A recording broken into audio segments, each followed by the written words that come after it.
It's going to talk about Pokemon and the relation to Metazoo.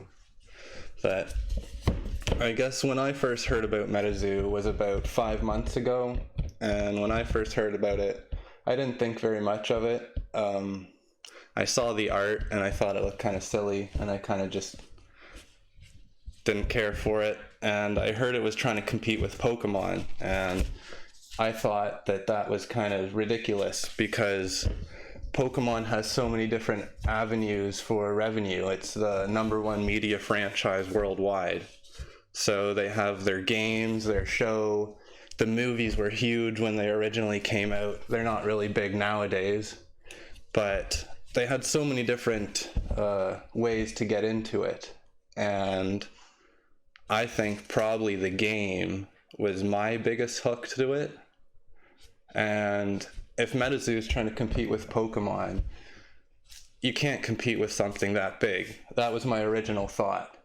That I collect Pokemon not because of trading card games necessarily, but because of my like for Pokemon as a kid, which then evolved over time. But so I thought, how can Metazoo compete with this? And I kind of just forgot about it, and then my view of it now is very different, I'd say. So I'll start off saying cryptids. I think cryptids are very interesting. They're universally liked. You can have a nostalgia for them.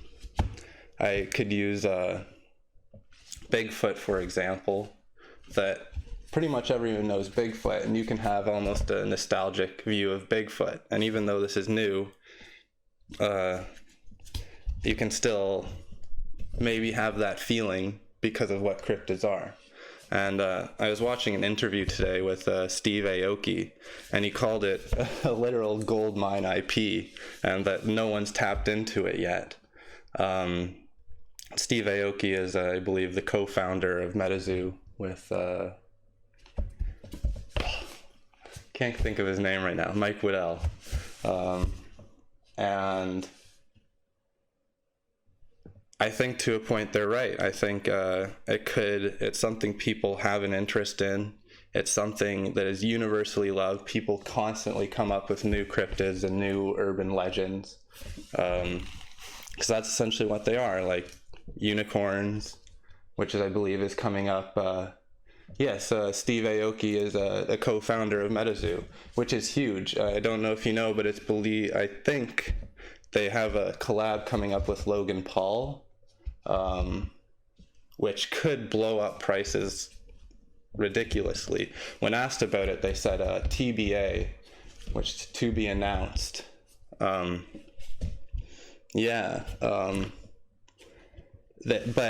you hear about the stuff they're creating. They have their comics. Mike Waddell's been thinking about this story for years. He has like the first 37 chapters already written out, and like the idea and the whole story for it.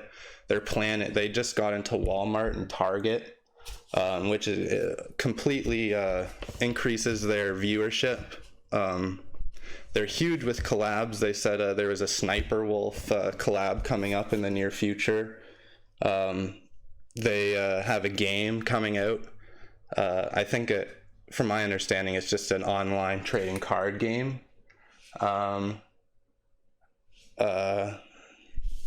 And I think they might even be working on a show also. So they're trying to touch every single aspect of the market, just like Pokemon is. So that shows, to me, great potential for the future. Now, if we look at modern Pokemon packs here,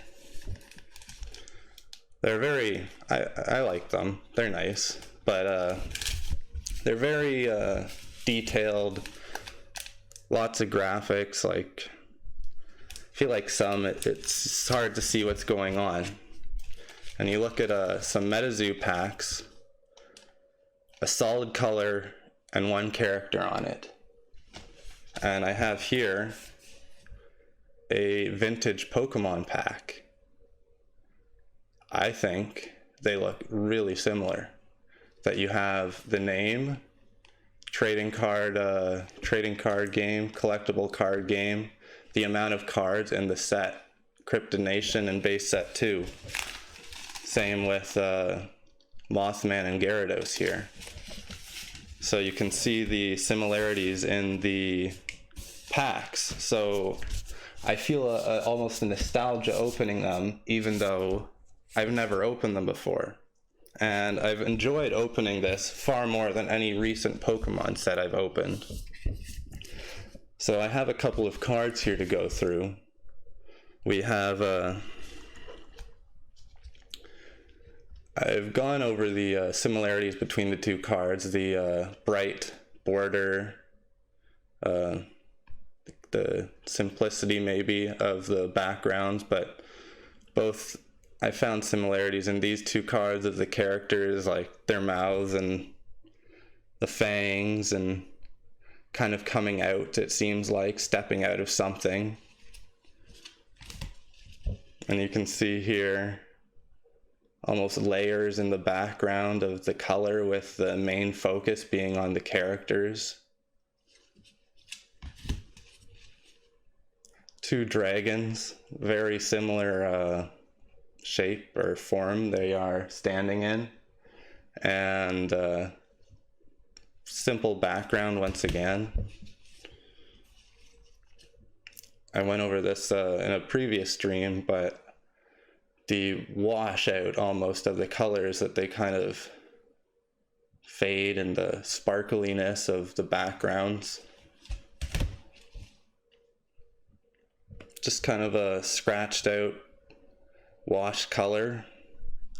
And these are similarities between vintage Pokemon and vintage or base Metazoo.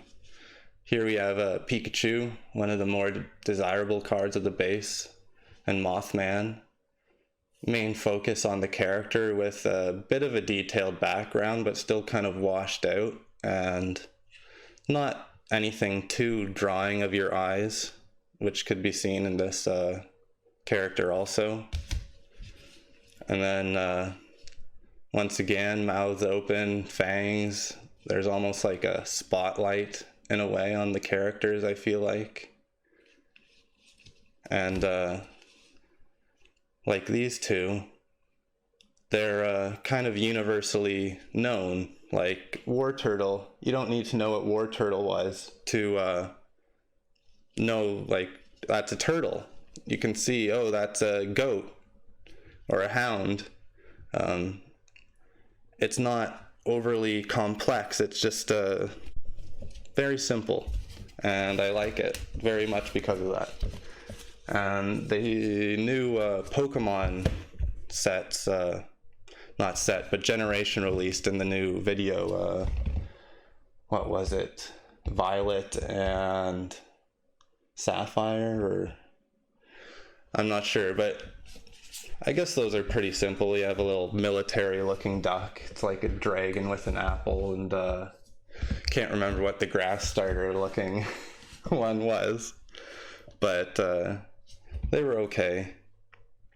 But Metazoo's gotten me hooked so quickly, and I really do see a future for this. And the more I've researched into it, the more I believe it will succeed. And I guess my final thing I'm going to talk about before I get into the opening is I've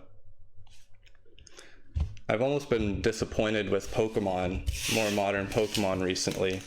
And I was watching Max Mofo's newest Brilliant Stars opening, and he got to the rainbow card in the pack, and he literally said, well, that was a wasted rainbow card.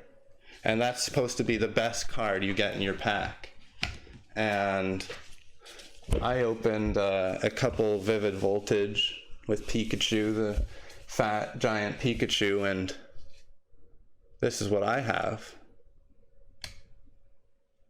Instead of a nice big rainbow Pikachu, I have two of these from two separate boxes. What an ugly, disappointing card. Anyways, that's all. Thanks for watching. I hope you enjoyed this video. This is part of a stream I did over on Twitch. If you want to join in on the conversation or just enjoy watching some live openings, stop on by. I should be live next on the 3rd, around 10 p.m. EST. Have a good one.